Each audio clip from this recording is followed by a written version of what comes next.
Hello. So this is Jess. She owns hers properties and she is going to tell us about it. All right, Jess. So tell me about hers properties. Her properties. So it's a real estate company that I started back in officially 2022. Um, it was meant to be a female focused real estate investment idea. I've always been interested in real estate. Um, and the investment side is very much male driven. So I wanted to focus on women working together and investing together and building, the skills or whatever for investing. So that's kind of what it started. So her properties, it kind of worked out perfectly. It's Humble Elephant Realty. Oh. Is where her is, but then also her because of we're women. Yes. So started in 2022 doing long-term rental, and then it transitioned into now short-term rentals. That's fantastic. Yeah. So how many properties do you have currently? So we have 3 currently right now. 2 are long-term, 1 is short-term here in Enumclaw, short-term rental, and then we have 1 in Oregon and we have 1 in San Diego, and those are all long-term rentals. Fantastic. Yeah. So with the short-term rental, how do you get that rented out? Is it on, a website, or how does that work? Yeah, so we do have a website, which I haven't really done a whole lot of marketing with it. Most of the marketing is done primarily through Airbnb, honestly, because they do a good job of highlighting the top performing properties. So that's where we get most of our traffic is from Airbnb. So they do a lot of the marketing because we're guest preferred and whatever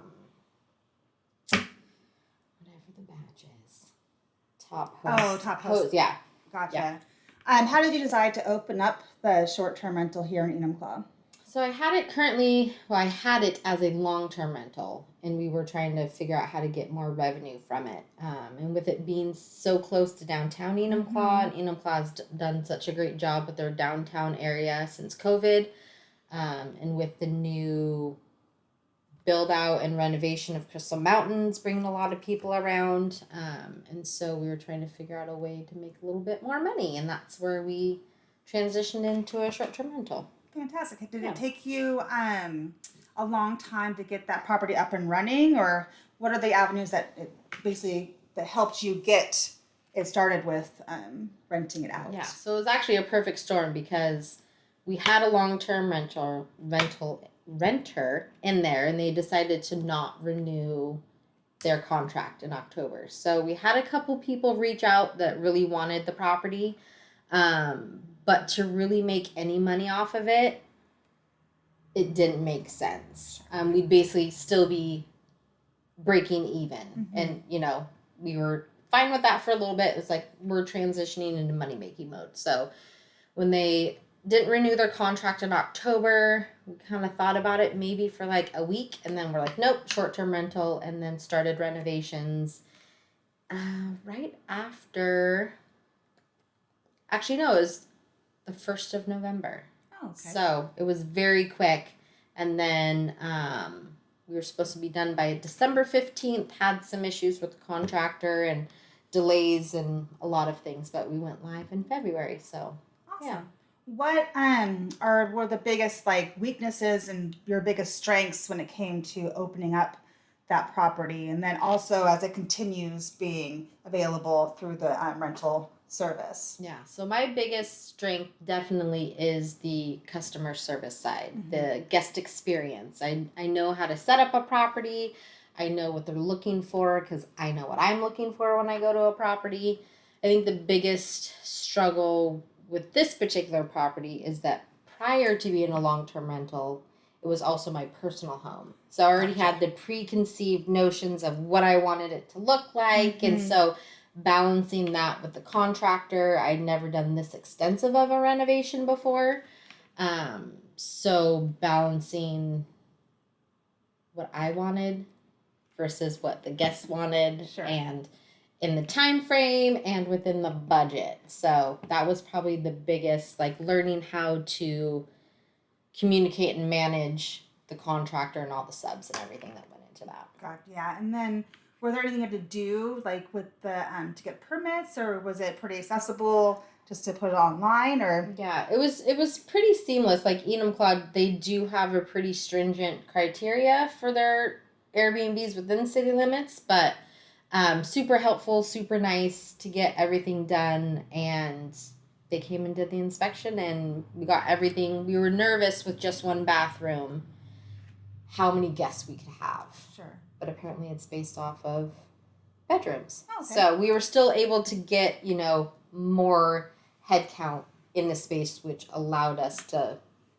put it up for higher per night Okay. rate. Yeah. And then, do you have to do anything with the long-term rentals that you have? Is there anything you have to do with that? Do you just check in with them? Yep, those are basically seamless. Seamless properties, we are looking at transitioning part of those into either a shared space where, like the one in San Diego, because it's right by a vet clinic, right by a lot of nursing colleges that are highly accolated or whatever it's called. So trying to get more people into those spaces, so not just one person is paying for the rent. There's 4 bedrooms there. So having like a room pad share, pad split type thing to bring in some more revenue to offset the costs and everything, because San Diego is expensive. Oh, I can only imagine. Yeah. Do you have any short-term goals that you're working towards? And kind of like, when do you want to achieve that goal? Do you want to have more properties? Do you have any long-term goals that you're working with? Yeah. Tell me more about like your the future of the business. Yes. So we're definitely looking by the end of the year at least adding one more property. We just started renting out our motorhome the last couple months, so that's also another thing that we're also looking to expand on. Trailers, more RVs to rent out, or managing them for other people, because we have a lot of friends and family that have trailers that don't use them and they sit in storage. So helping them offset their costs. So a lot of really the growth, one more property for us, and then expanding into more of a management of other people's property, especially in Enumclaw. If I can get more homes in Enumclaw that I'm managing, I can use all my crew that I already have implemented, and it'll be like seamless. Oh, fantastic. Yeah. And then what kind of crew do you have? Like, do you have professional services? Professional services that you work with? Do you have employees? How does that work? Yeah, so a lot of what we do is automated. We put a lot of time and effort into automating it. So I have all automated messages. So my physical time responding to guests is significantly lower, because a lot of it, the check-in's automated. I have a cleaning crew that our calendars are linked, so I don't have to look and ask every single time. She just knows when guests are coming, when they're checking out, how many people there are. Is there any children? Is there anything like that? So all the information gets filtered directly onto her calendar. Okay. And then we did have a maintenance guy. That's probably the biggest thing that we need now, is finding a new maintenance guy. Because right now it's like friends and family. Okay. Friends and family help out when there's anything like a breaker tripped, or, Right. we need an AC unit installed. Yes, most definitely. Oh, I can only imagine. Yeah. Have you ever been, what's like one of your biggest, like, when it came to feedback from customers or clients, or have there been any like nightmare situations where you're just like, oh my goodness, what is going on here? Yes to all of the above. All of the above. We've only had one instance that was like absolute nightmare, but we didn't know about it till after the fact. Okay. So that was the beauty of it. Like, Yeah. we didn't get pulled in until it was already done. Apparently the cops have been called a couple times. We actually just finished up that claim, and that was back in May. Mm-hmm. Back in May? Yeah, it was right around Mother's Day. And so that claim just finally closed. Ugh. So it was quite the process getting all the documents and stuff. But that's one bad egg, and that was probably me not doing my due diligence of vetting the guests beforehand. But customer feedback, that's where I get a lot of my ideas of how to improve the property because like I see it with one eye, but until guests that aren't emotionally tied to the house, like they're in there like, oh wait, like we were looking for this or we needed this, and so we've implemented some changes just based on customer feedback. But we have, I think, almost 5-star. It's like 4.9 star reviews. That's fantastic. That's so that's pretty good good. job. Proud of you. And then back to your short-term goals, long-term goals. How do you research where you want those properties, or where are you looking to purchase? How do you know what's a hot spot, what's going to really book and sell? Yeah, so I use a couple different platforms. The biggest one that I use now, it's called B&B Calc, and it does. It's basically like a Zillow search engine kind of, and you can. It has Section 8.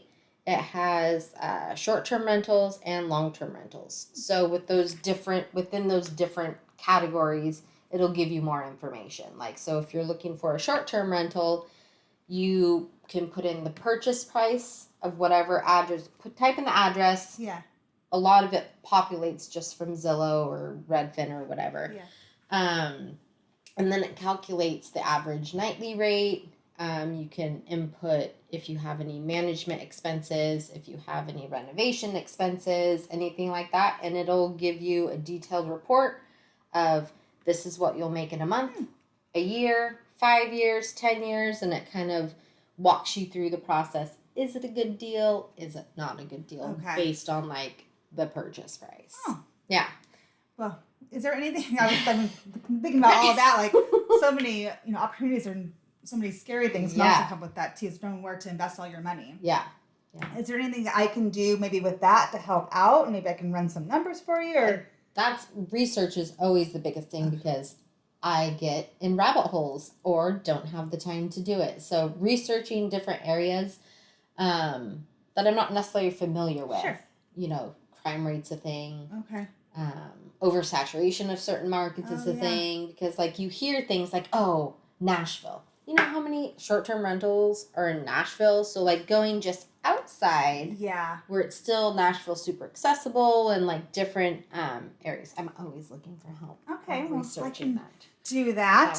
I can take on that task for you and give you some numbers or some kind of ideas the next couple of weeks. All right, well, thank you so much for meeting with me. Thanks for having me. Thanks. See you later.